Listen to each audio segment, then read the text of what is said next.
Right. But it's interesting what you said, Dustin, about those basically hot takes that some get away with.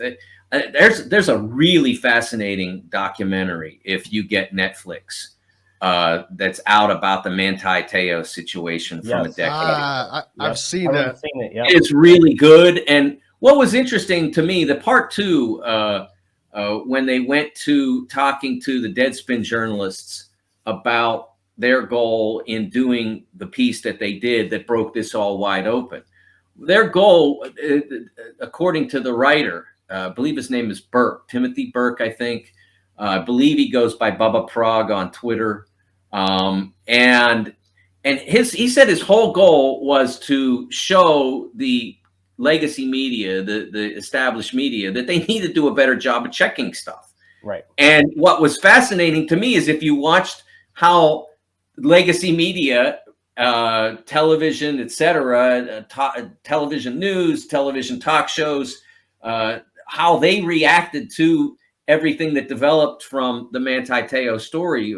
Those who don't remember or haven't seen the doc, he got catfished online, thought he had a girlfriend who didn't exist, who was actually a young man from Southern California who later transitioned, now lives as a trans woman, and how he at the time, now she catfished Manti Te'o by creating this fake woman that Te'o online fell in love with.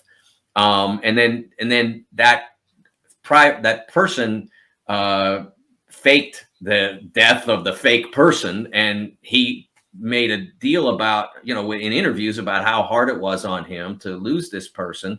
And then it became a big cause during the course of his senior year in 2012. So anyway, so he gets catfished by her, and so all of a sudden the legacy media start making stuff up basically about him. Was he involved? And like, if you're going to ask that question, you don't just publicly throw that out there. Was he involved? What did he do? You go and find out. That's what our jobs are.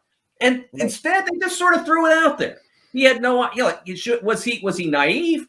Absolutely. What should he have, been more, suspicious?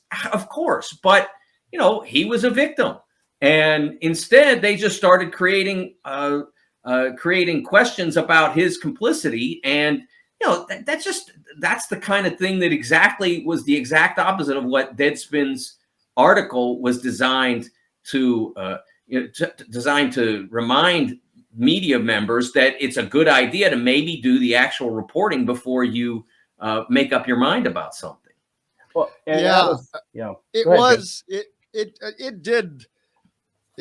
boy,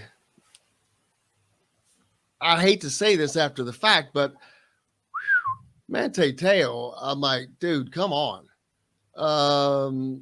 How do you not ever, you can't go that long and not physically see somebody. And I know that there were some things that they did, but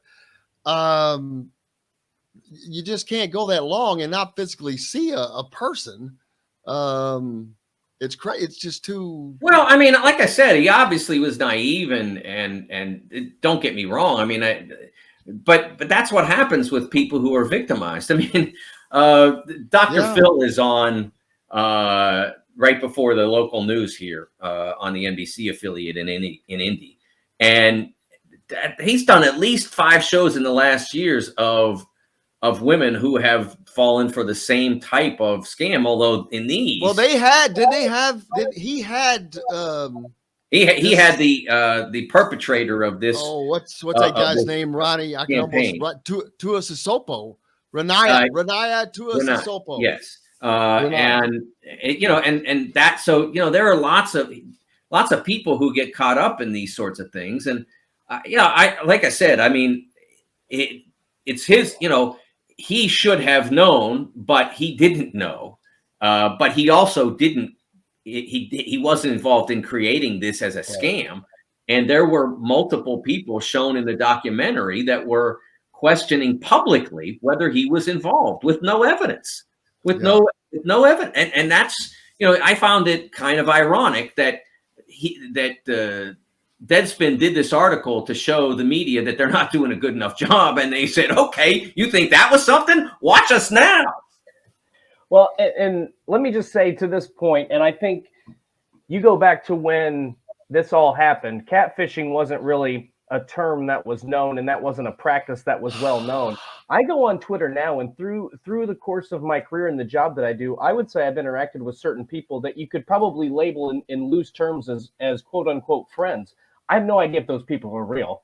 I'm probably not going to be devastated, if I don't ever see their tweets again, but I have no idea if they're real. So I can understand back in 2012, something like that, a college age kid he clearly, I mean, he had become accustomed to being at Notre Dame, but in the very beginning of that, Mike, he said, I didn't want to go to Notre Dame. I wanted to be at USC. So I can understand, but the way the media spun it, and not to point themselves and say, sorry, we didn't do any research on this, and instead then push the blame on him and make his life more miserable. That was the thing that stood out to me. I think a lot of people, I think they watched it because of the intrigue, but that was an element of how Deadspin was trying to basically say, you guys need to fact check better. And how that was the most interesting aspect of the whole story to me. I completely agree with you. Yeah. By the way, it's called The Girlfriend Who Didn't Exist, in case you have not seen it.